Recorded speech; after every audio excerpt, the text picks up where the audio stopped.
They burned 1,000 ships. Earth didn't send negotiations, it sent something worse. 41 seconds was all it took to end 18,000 lives. Fleet Arbiter Soreth Ken had given longer thought to his morning meal. He stood at the command console of the SVD Iron Covenant, hands folded behind his back, studying the cluster of green transit icons drifting across the Delvath Passage on his display. Human merchant vessels, a full convoy by the look of it, running their usual route through Savath-controlled space right on the tariff schedule. No military escort, no weapons signatures, just trade. He watched them for 41 seconds. His tactical officer, Resson, stood 2 paces behind him. The Savath did not accept questions from subordinates during an assessment pause, and Resson had served under Ken long enough to know what the silence meant. He gripped his slate and said nothing. Ken's upper lip pulled in just slightly, not displeasure, a small adjustment of conclusion. "Clear the passage," he said. Resson relayed the order in under 4 seconds.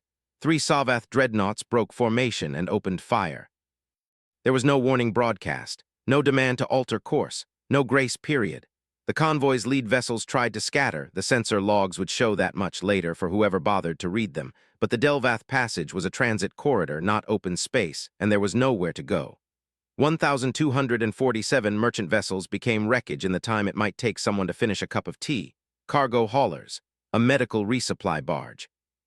4 vessels registered as family operations, 2 adults, various children listed on the manifests under their names, their ages, their destination ports. The debris field was still expanding when Ken turned from the console. He did not look pleased, he did not look troubled. He looked, if anything, the way a groundskeeper looks after cutting back overgrown brush. The passage was cluttered, it was no longer cluttered. He had a second assessment in 40 minutes. "File it," he said to Resson. "Impediment clearance, routine." 12 hours later, the Savath Dominion broadcast the action across every network they maintained, not as a declaration of war, not as a threat, but as a policy statement. It ran in standard Savath administrative language, the same register they used for tariff adjustments and corridor access updates. It reached Earth 17 hours after the first dreadnought fired. "Your vessels clog the passage. We remove impediments. Consider this a correction, not a conflict." That was the complete text. No apology, no demand, no further instruction. The broadcast was filed in the Dominion's own records, event type, administrative. Ken signed the action log personally, initialing each vessel count with the flat precision of a man closing an expense report. He had corrected larger civilizations than this one. He had corrected one that had 20 times the ships, 3 times the colonial reach, and a formal defense treaty with a mid-tier power. This did not merit extended paperwork. Earth's response when it came, nothing. 47 hours after the broadcast, long enough for the diplomatic channels to have lit up with demands, if demands were coming, long enough for a military communique, a threat, a formal protest. The human communication networks produced a single transmission addressed to the Savath Dominion's administrative contact point. A salvage notification. Earth was requesting permission to retrieve the wreckage of its civilian vessels from the passage under standard recovery protocols.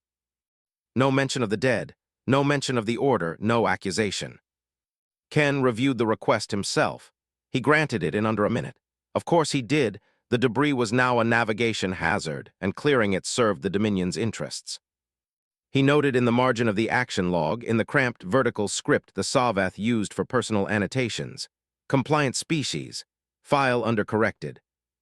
The galaxy expected rage, or failing rage it expected begging. That was what happened when the Savath applied a correction to a species that still thought of itself as worth fighting for. They mobilized. They sent ambassadors. They appealed to the regional councils that the Savath largely ignored. They did the things that species do when they are frightened and still believe that words or weapons might change the outcome. It was predictable in the way that all responses to pain are predictable. You either fight it or you try to talk it down. Earth did neither. In the weeks that followed, the human communication channels stayed active, trade inquiries, navigation data, the ordinary traffic of a species running its economy. The diplomatic frequencies produced a single additional transmission to the Savath, 60 days after the incident, from a human trade ministry official. It concerned revised tariff schedules for alternative routes around the Delvath Passage. It was polite. It was brief. It did not mention the burning. The species had gone quiet, not the angry quiet that precedes a counterstrike. The other kind, the kind that means the lesson has been absorbed, the new terms accepted, the future adjusted accordingly. 3 mid-tier powers in the region sent Sarath Ken private intelligence notes over the following months. None of them said it plainly, but the meaning was clear. What are the humans doing?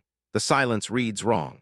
Ken reviewed each note, found them overcalibrated, and filed them as noise. He had seen this before.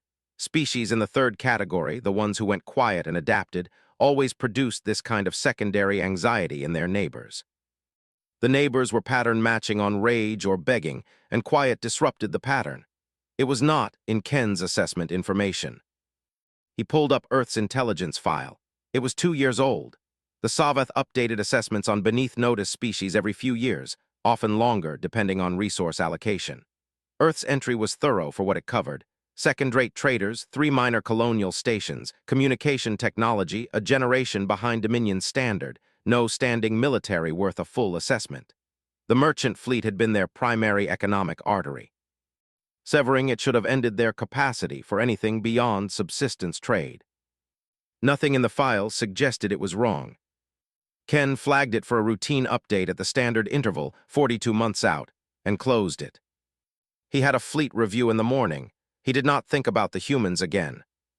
17 years before Sarath Ken studied the convoy and decided in 41 seconds. A woman named Yale Okonkwo stood in a salvage yard at the edge of Earth's deep space monitoring network and held a piece of the Savath Dominion in her hand. It was a probe housing, a fragment of biocrystalline casing recovered from an intercepted Savath surveillance drone, catalogued 3 years prior, bounced between 3 different analysis departments, and finally sent here because nobody could decide what to do with it. The probe itself had been dismantled. The memory arrays had yielded everything useful. The casing was supposed to be inert. It was warm, not from heat. The salvage yard was cold, the filtered air smelled of recycled coolant and old metal, and the fragment should have been cold too. But it sat in Okonkwo's palm with a faint, steady warmth, the way a stone holds heat after a day in sunlight. She turned it over. The surface was smooth, slightly translucent, and under the overhead lights it had a faint internal structure, not circuitry, not wiring, but something that looked more like the cross-section of a bone, or a root system. She had spent 9 years studying Savath systems architecture. She knew what she was looking at. The Arden, the Savath's command lattice, was not built. It was grown, cultivated from a genetic seed that had been refined over 4,000 years into something so integrated with Savath military structure that it was effectively biological. You could not hack the Arden from outside because the Arden had no external access points in any conventional sense. It was alive. It recognized foreign intrusion the way a body recognizes a foreign cell, and it responded accordingly.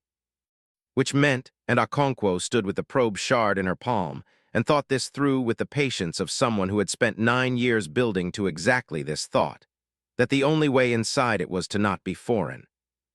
Not to force your way in, not to fake your way in, to be grown in. She looked at the shard in her hand. It was warm. It was alive-looking, even inert.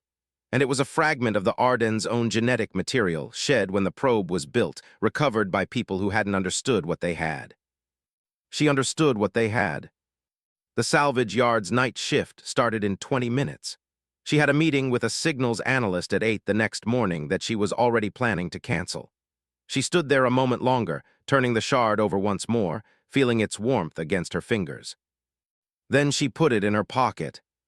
She pulled out her comm unit.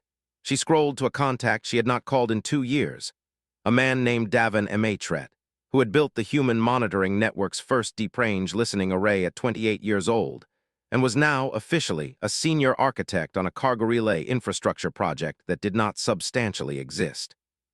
She called him. He picked up on the second ring. "How busy are you?" she said, not a question. A pause, 3 seconds. "Busy enough," Ematret said. "What did you find?" She looked out through the salvage yard's wire fencing at the dark. The cooling unit fans turned somewhere behind her, slow and rhythmic. "I'm not sure yet," she said. "Can you come in tomorrow, and don't file the meeting?" Ematret arrived the next morning with a travel bag and no questions. He set the bag down beside Okonkwo's desk, looked at the probe shard sitting in the middle of it, and did not touch it. He was 41 years old, slightly built, with the habit of going very still when he was thinking hard. the way certain animals go still, not from fear but from attention. He studied the shard for perhaps 10 seconds. "That's a casing fragment," he said. "From the intercepted drone, recovered 3 years ago." "I know the recovery. I read the analysis report." He pulled a chair from the corner and sat across from her. "The report said inert." "The report was wrong." M.A. Tret picked up the shard then carefully with 2 fingers. He turned it over. His expression did not change, but his stillness deepened. "It's warm," he said. "Yes. That's not residual heat." "No." He set it down. He looked at her across the desk. "You're going to tell me it's a fragment of the growth matrix?" "Yes." "And that the lattice, the Arden, grows from a seed?" "Yes." "And that this," he looked at the shard again, then back at her, "is a seed?" "A fragment of one, small enough that the analysis team treated it as passive material. They were looking for data. They didn't think about what the housing itself was." M.A. Tret was quiet for a long moment. Outside the office window, the monitoring station's relay arrays turned slowly against the gray morning sky, tracking signals from the outer edge of human space. Okonkwo waited. She had waited 9 years to be in this conversation. She could wait another 60 seconds. "The lattice accepts itself," M.A. Tret said finally, not a question. "It has no immune response to its own tissue." "So you don't enter from outside?" "No." "You grow in?" "Yes." He looked at the shard one more time. Then he unzipped his travel bag, took out a battered notebook paper, the kind that couldn't be remotely accessed or cleared, and uncapped a pen. "How long?" he said. Okonkwo had run the numbers 3 times in the night. "At least a decade, possibly longer. It depends on how many vectors we can find." M.A. Tret wrote something at the top of the page, underlined it twice. "Who else knows?" "Right now, you and me." He nodded slowly. "We'd need a small team, 10, maybe 12 people, no official record." "No official record," she agreed. "No government briefing. The moment this is disclosed through diplomatic channels, it becomes a negotiating position. And if it becomes a negotiating position, the Savath find out. And if the Savath find out, the door closes." "The door closes." M.A. Tret tapped his pen against the notebook twice. Then he started writing. He wrote for 3 minutes without stopping, and she let him, and the relay arrays turned outside, and the probe shard sat between them on the desk. He called it Whisper Protocol in the notes. She had not named it yet. She let him keep the name. The first node took 2 years to prepare and 11 minutes to place. The target was an old Savath frigate hull, a Resen-class vessel, decommissioned and abandoned near the remnant field at the edge of the Dominion's outer territories. It had been drifting there for 190 years, biocrystalline lattice long dead, hull slowly being consumed by the debris around it. The Savath had no reason to monitor it. It was not worth salvage. It was not worth anything. Which was exactly why M.A. Tret chose it.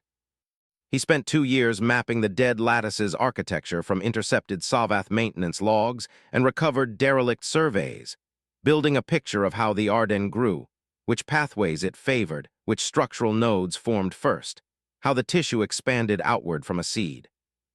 He grew a fragment of the Okonkwo probe shard in a sealed lab environment, feeding it on mineral solutions that approximated the Savath's native chemical profile, watching it extend and branch under a microscope, learning its grammar. By month 19, he had a node.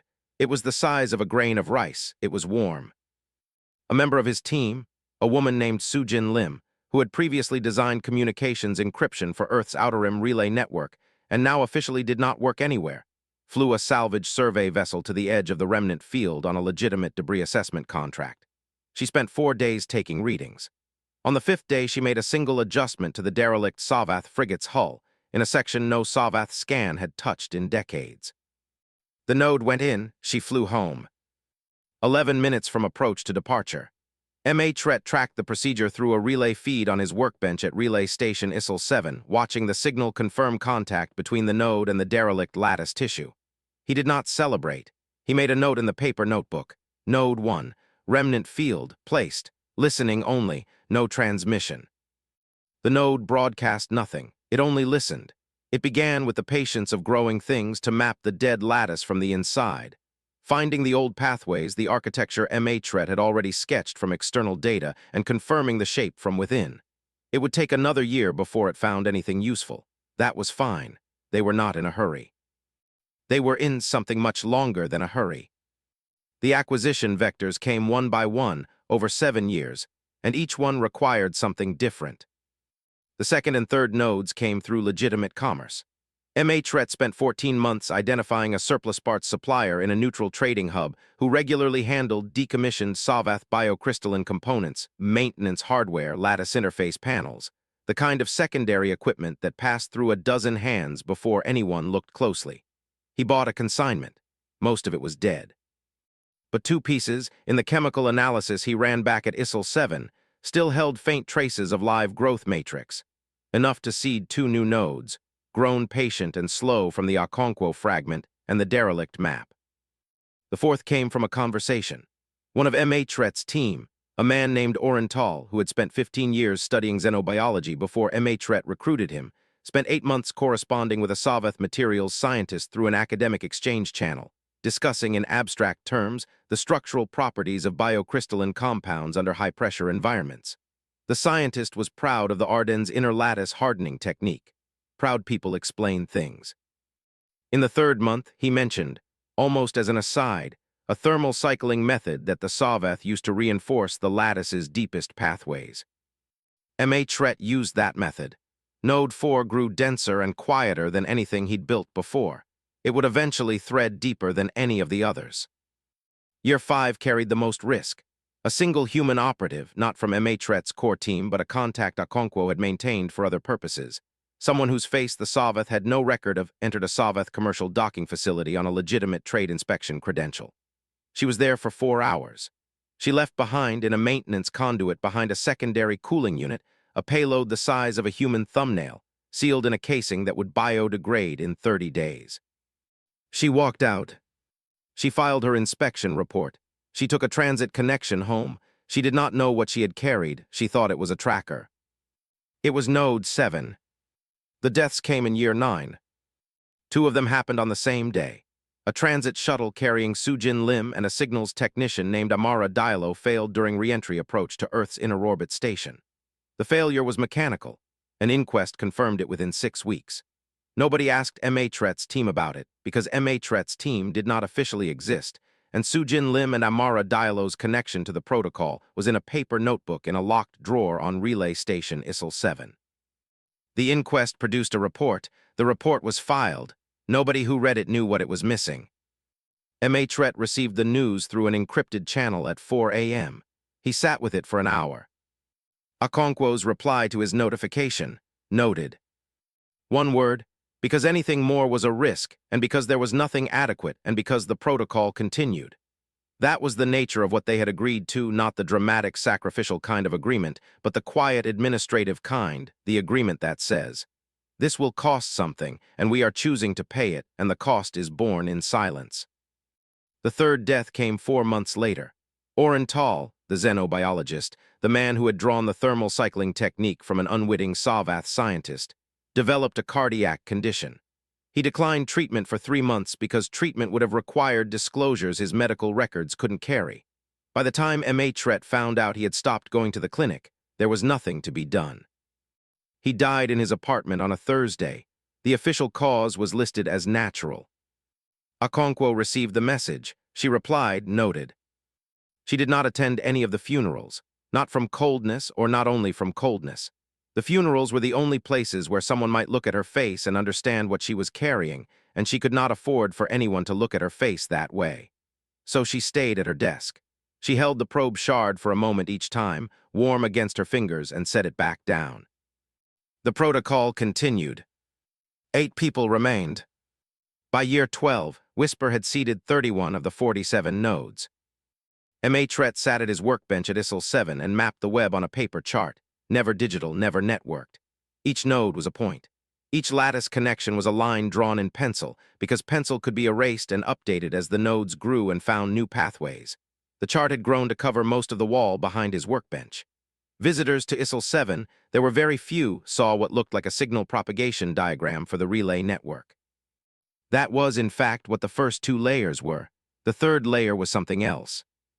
31 nodes, threaded into the Ardennes as native tissue, growing along the lattice's own pathways as if they had always been there because, biologically, they had. They were from there. The lattice had no word for foreign if the tissue matched its own signature, and these nodes matched perfectly. By this point, Whisper could monitor approximately two-thirds of the Savath military command traffic that passed through the Ardennes. Not full coverage. Not yet. But enough to read the shape of things, fleet movements, resource allocations, the broad architecture of Dominion strategy. And enough to catch, occasionally, a passing mention of humanity. Matrette pulled the intercepts himself, alone, at his workbench. There were not many. The Savath had a rich and complex political and military life, and Earth featured in it the way a footnote features in a long document, present, technically, but never the subject. One planning session between two senior Savath fleet commanders made reference to the Outer Rim correction, in a list of resolved administrative actions from the previous decade, alongside a tariff renegotiation and a navigational hazard clearance. Another intercepted transmission, an intelligence summary circulated to regional governors, noted that human commercial traffic through alternative passage routes had resumed at reduced volume and assessed the species as economically diminished, strategically negligible. Strategically negligible. Matrette wrote that phrase in the paper notebook. He circled it once. He did not share it with the remaining team. He shared it with Okonkwo. Her reply on paper, hand-delivered, "Good, keep going." Year 15. The status report Matrette had been building toward for 15 years. Full inner chamber access. Every encrypted Savath command was passing, in real time, through nodes that the Ardennes had grown as its own tissue, and those nodes were reading every word. Fleet dispositions, strategic doctrine, the Dominion's private assessments of the mid-tier powers in their region, a series of planning meetings about a proposed expansion toward the far galactic arm. And in passing, a single Savath inner chamber discussion about the human territories. It lasted 4 minutes and 30 seconds. A senior fleet arbiter, not Sorath Ken, a different one, mentioned that the merchant route correction from several years prior had produced no secondary complications. He used the word settled. His counterpart agreed. They moved on to the far arm expansion. The subject of humanity took up less time in that meeting than a discussion of supply chain logistics for a resupply depot. Matrette listened to the intercept 3 times. Then he sent Okonkwo a status update. Inner chamber access confirmed. Fleet command lattice threaded across all major vessel classes. 19 months to full coverage. He attached no commentary, no sense of triumph. That was not how this worked. Triumph was not the shape of this thing. The shape of this thing was patience, and patience did not celebrate. Patience noted and continued. Okonkwo filed the update under a routing code that corresponded to an entirely mundane infrastructure project. She set her cup down. She looked at the probe shard on her desk. She said nothing. She waited. On the 6,247th day after the burning, Matrette sent Okonkwo a status report with a single word in the subject line. Complete. No annotation. No summary. The body of the message was empty. She had told him at the beginning that she would know what it meant when it came, and she did. She read it once, sitting at her desk at 6 a.m. on a Tuesday with a cup of tea steaming to her left and the probe shard to her right, exactly where it had been for 17 years. She did not open any other messages. She did not pull up a map or a schematic or a fleet disposition. She already knew what the schematic looked like. Matrette had sent her updates every 4 months for 17 years, and she had read every one. She sat with it for a moment. Then she picked up her tea, found it had gone cold, and set it back down. She pulled a single routing slip from her desk drawer, paper, the kind that couldn't be traced through any digital system, and wrote on it, "Protocol ready. Authorized. Hold for my mark." She sealed it. She sent it through the courier channel she had used for 17 years, the one that looked, to any analyst reviewing the traffic logs, like ordinary administrative correspondence between 2 infrastructure departments.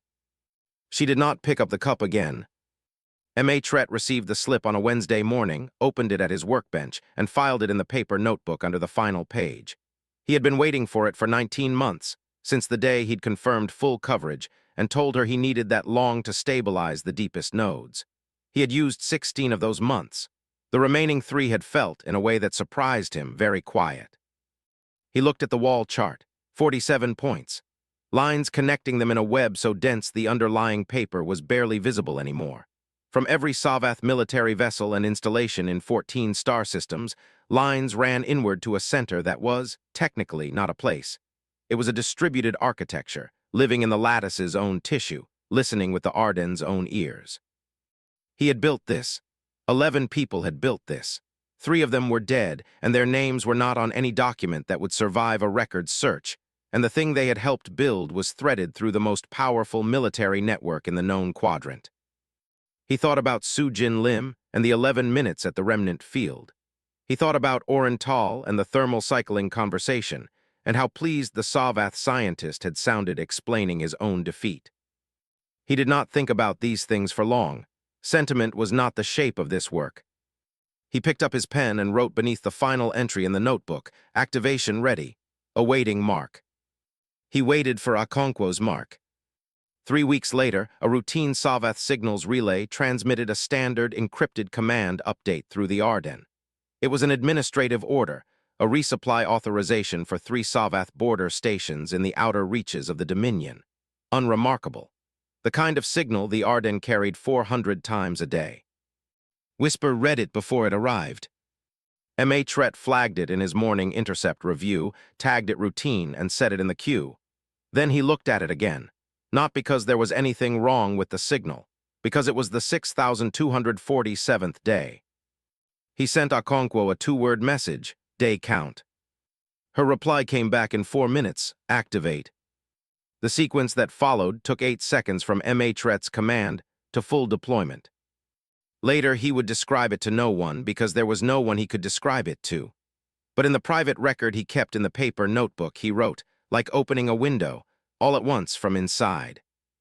47 nodes, distributed across the Ardenne's living architecture from the outer Dominion rim to the inner command corridors, received a synchronized dormancy-to-active signal. Each one had been waiting in biological stasis for 17 years. Each one had grown native into the lattice. Each one now did what it had always been designed to do, not fire, not disrupt, not damage, but broadcast, outward, through the Ardenne's own pathways. Using the lattice's own protocols, its own signal structure, its own authentication keys that Whisper had been reading for 2 years. To the Ardenne, the signal looked like itself. Across 4,107 Savath military vessels and installations, every command screen went dark. Fleet Arbiter Sorath Ken was in his sealed command chamber aboard the SVD Iron Covenant when the screens died.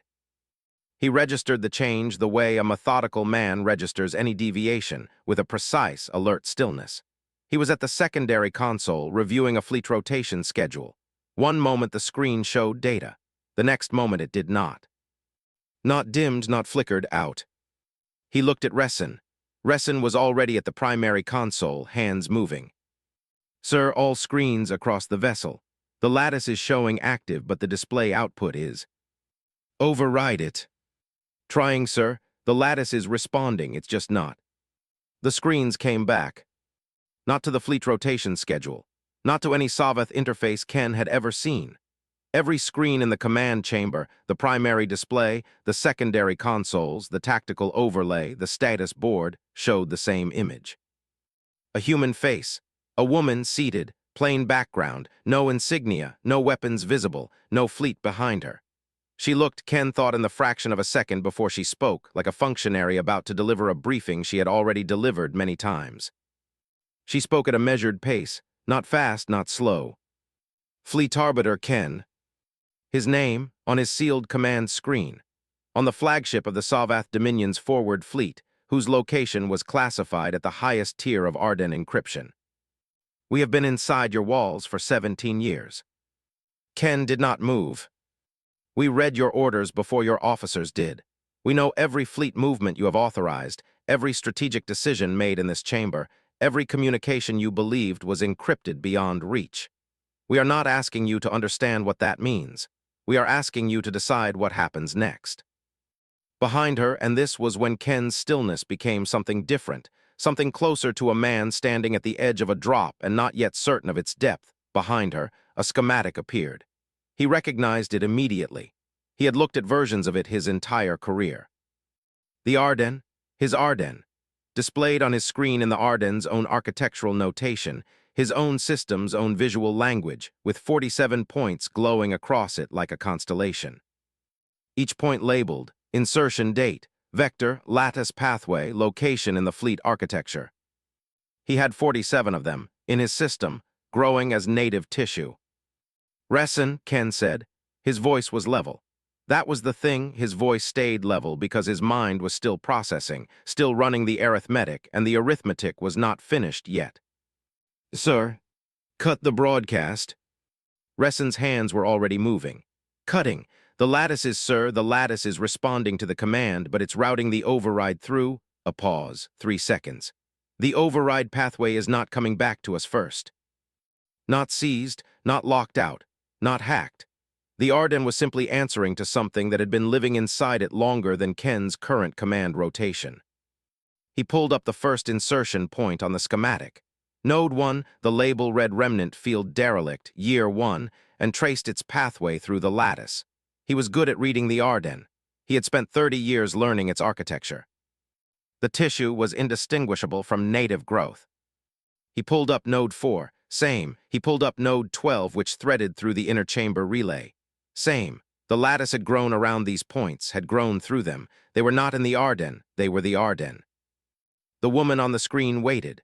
She had the patience, Ken thought, of someone who had been waiting for a specific moment for a very long time. We know every order you gave, she said. We know every route you took. We know every weakness in your systems, not because we mapped them from outside, but because we mapped them from inside the lattice, using your own growth architecture. We were reading your communications before you filed the merchant incident as resolved. We have been here for 17 years. That was not an accident. She paused. That was a decision. Ken's arithmetic arrived at its conclusion. In 41 seconds, he had ordered the destruction of 1,247 human vessels and 18,000 lives. He had filed it as routine. He had closed the intelligence file. He had not updated the assessment for 2 years before that, and he had not looked at it since. He had assumed the silence was acceptance. He was wrong about the silence. The woman on his screen, Director Okonkwo, his systems had already pulled her designation from Whisper's own authentication headers, which were written in plain language because there was no longer any reason to hide them. Looked at him with the expression of someone who has waited 17 years for this moment and is in no hurry to waste it. We are not here to demonstrate further, she said. We are here to offer terms.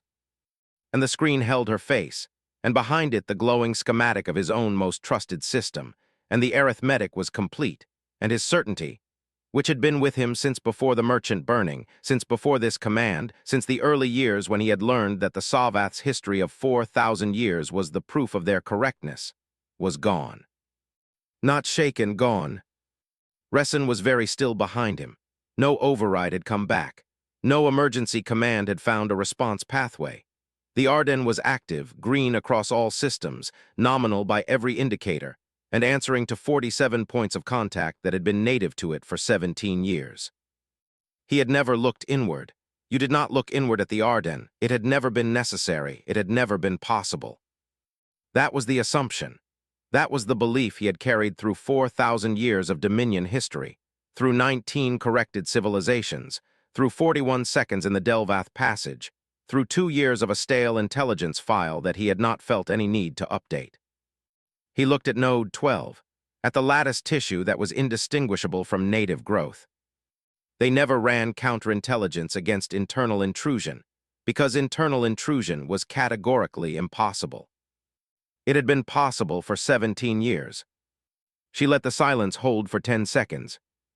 Not for effect, or not only for effect. Because in Okonkwo's experience, the moment when someone understood something irreversible needed a small amount of space to become real. She had learned this over 17 years of waiting, and she was not going to rush the final few seconds of it. Then she spoke. Here are your options, Fleet Arbiter. Her voice in the sealed command chamber of the SVD Iron Covenant was exactly the voice she used in every briefing she had ever run, measured, flat, precise. No triumph in it. No anger. She had finished her anger 17 years ago in a salvage yard, when she decided that patience was the only answer that couldn't be argued with. You will withdraw the Savath Dominion's military presence from the Delvath Passage entirely. You will maintain a minimum buffer of 200 light-years from human space. You will initiate no contact with human settlements or vessels. You have 72 hours to comply in full. Ken's hands, she could see on the secondary feed Whisper was carrying from the Iron Covenant's own internal monitoring, were very still. Upon full compliance, we will remove ourselves from your systems without trace. Every insertion point will be purged. Every pathway will close. You will run every diagnostic available and find nothing remaining. She paused again, one beat, the same length as the first pause. We will not demand acknowledgement of the merchant burning. We will not demand recompense. We will not contact you again after removal. She looked directly at the camera. It was not his camera. It was hers through the Arden's own eyes. We want you to understand one thing. We have access to every system in the Arden, every ship, every installation, every sealed command chamber across 14 star systems. We could demonstrate further. We are choosing not to. The restraint is not a limitation, Fleet Arbiter. She let that land. It is a message. The screen went dark. Ken sat in his command chamber for a long time after the screen cleared. Ressen said nothing. There was a quality to the silence in the chamber that made speaking feel like exactly the wrong move, and Ressen was good at reading rooms. He stood at his post and watched the Fleet Arbiter and waited. Ken looked at his hands.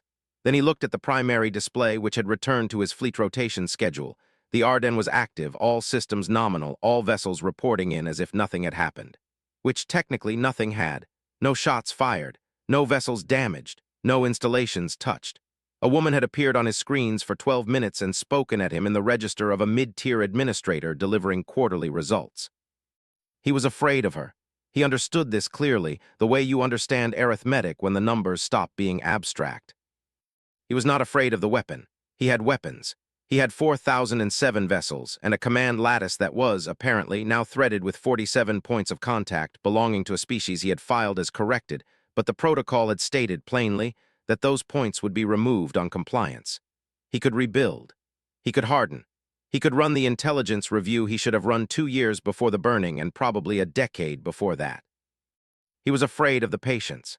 He was afraid of a species that had built this in silence over 17 years, using a fragment of his own system's genetic material, without a single disclosure, without a single threat, without a single moment of visible anger, and was now choosing to remove it because they said they would.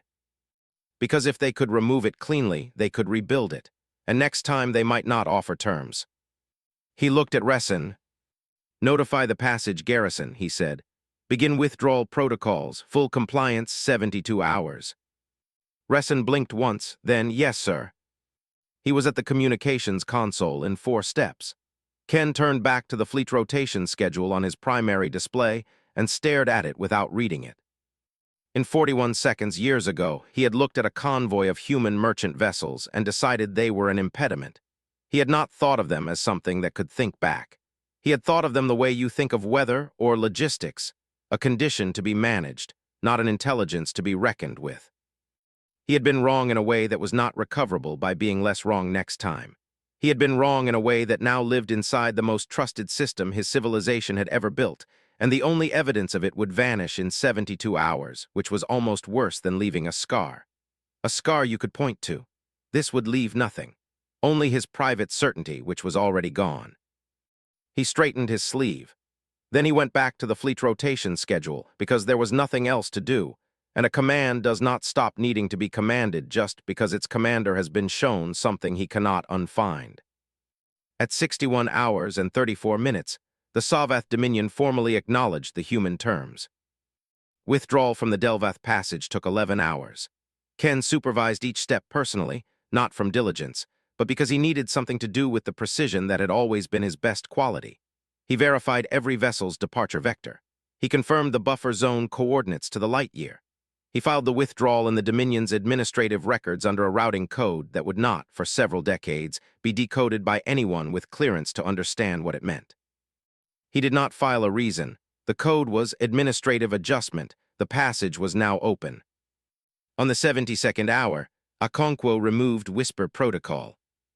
Matrette ran the purge sequence from his workbench at Relay Station ISIL 7, the same workbench where he had mapped the Ardennes architecture for 15 years, where the wall chart still covered most of the plaster behind him, pencil lines and correction marks, and 47 points that had once been a plan and were now history. The sequence took 4 minutes. Each node received a terminal signal through the Ardennes' own pathways, detached from the lattice tissue it had grown into and dissolved. No gap, no scar.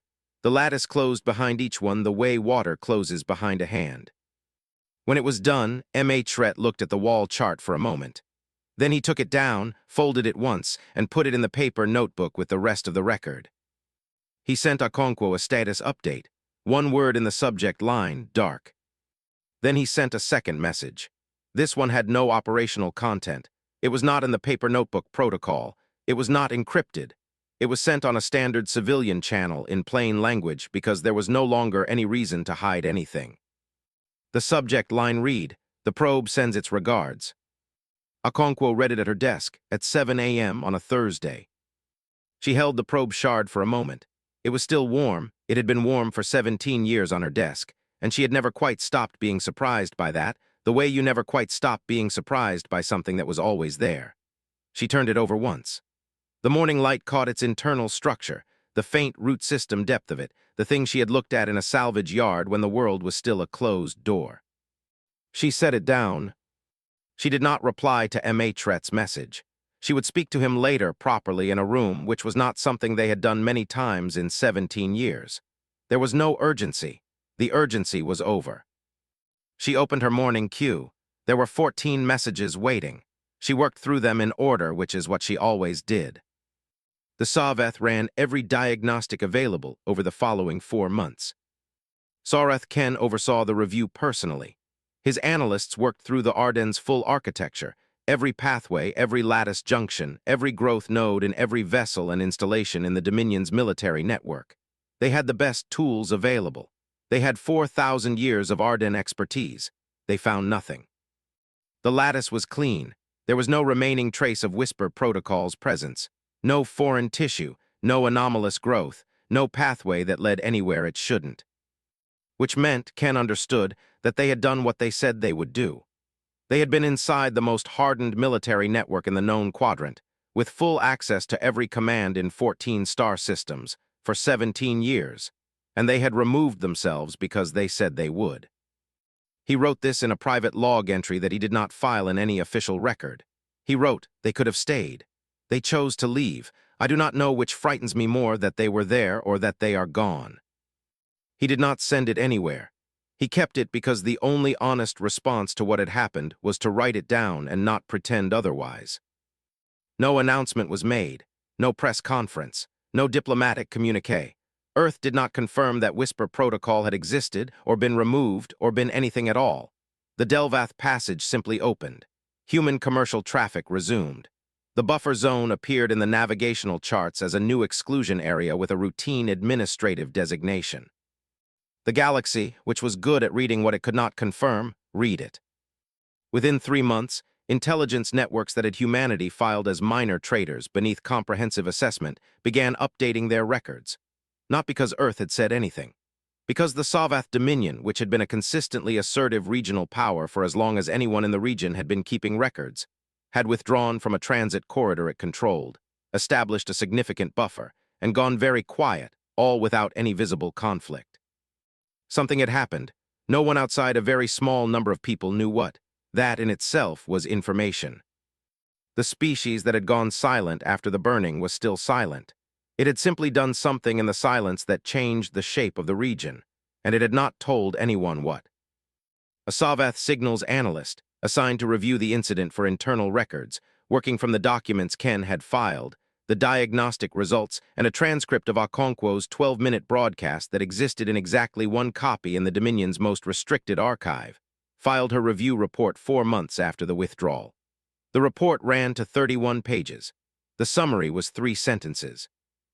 "We filed them as traitors. They filed us as a problem to be solved. The filing period was 17 years, and we were not informed." The report was classified at the highest tier. It was leaked within a decade through channels that were never traced. A surviving merchant captain, one of 19 people pulled from escape pods in the wreckage of the Delvath burning, who had spent the intervening years running a salvage survey business on alternative passage routes, filed a routine cargo report 6 months after the withdrawal. The report was unremarkable. The final note, added at the bottom of the last page in her own handwriting, was not part of any standard form. They were silent. The Saveth took silence for surrender. They were wrong about the silence, but they were right about one thing: it was already over. On relay station Issel 7, the wall behind Matret's workbench was clean plaster. He had painted over it the week after the purge. The paper notebook was in a drawer. The workbench held the things a signals architect's workbench holds: monitors, components, the ordinary equipment of ordinary work. On Okonkwo's desk, the probe shard sat where it had always sat. It was still warm,